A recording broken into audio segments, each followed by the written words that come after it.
اسمع وتمعن، خذ الفائدة وادعو لنفسك ولي بالخير. زار النبي صلى الله عليه وسلم رجلا من المسلمين قد مرض مرضا شديدا، فسأله: هل كنت تدعو الله بشيء؟ فقال: كنت أقول: اللهم ما كنت معاقبي به في الآخرة فعجله لي في الدنيا. قال: سبحان الله، لا تطيقه. هلا قلت: اللهم آتنا في الدنيا حسنة وفي الآخرة حسنة وقنا عذاب النار. وقيل أن يوسف عليه السلام لما طال عليه الوقت في السجن قال: رب جعلتني في السجن طويلا. فقال الله: أنت سألت السجن فأعطيناك، ولو سألت العافية لعافيناك. وقد ورد في القرآن على لسان يوسف عليه السلام قال: رب السجن أحب إلي مما يدعونني إليه. تذكر كم مرة قلت جملة مشابهة. قال الإمام الماوردي: القدر موكل بالمنطق، راقبوا كلماتكم وراقبوا ما تقوله ألسنتكم، فما تقوله تتلقاه نفسك، لذا اختار أحسن ما تطلبه من الله والحقه بدنيا وآخرة.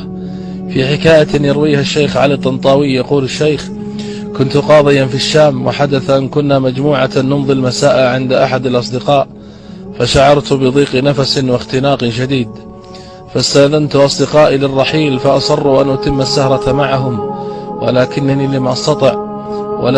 لم أستطع، وقلت لهم: أريد أن أتمشى لأستنشق هواء نقيا.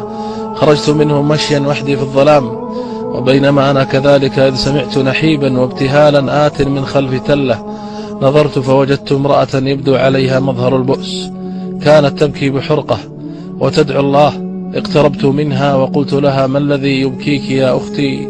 قالت: إن زوجي رجل قاس وظالم، طردني من البيت وأخذ أبنائي وأقسم أن لا أراهم يوما، وأنا ليس لي أحد ولا مكان أذهب له. فقلت لها: ولماذا لا ترفعين أمرك للقاضي؟ بكت كثيرا وقالت: كيف لامرأة مثلي أن تصل للقاضي؟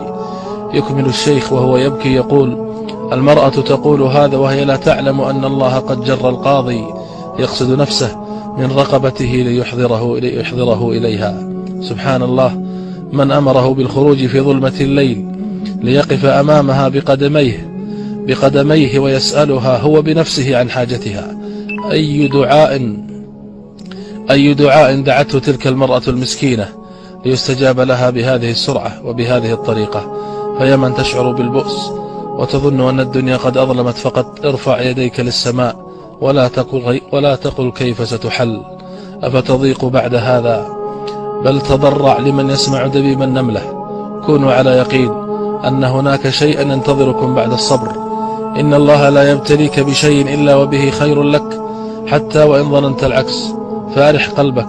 لولا البلاء لكان يوسف مدللا في حضن أبيه، ولكنه مع البلاء صار عزيز مصر. أفيضيق صدرك بعد هذا؟ كونوا على يقين أن هناك شيئا ينتظركم بعد الصبر ليبهركم فينسيكم مرارة الألم.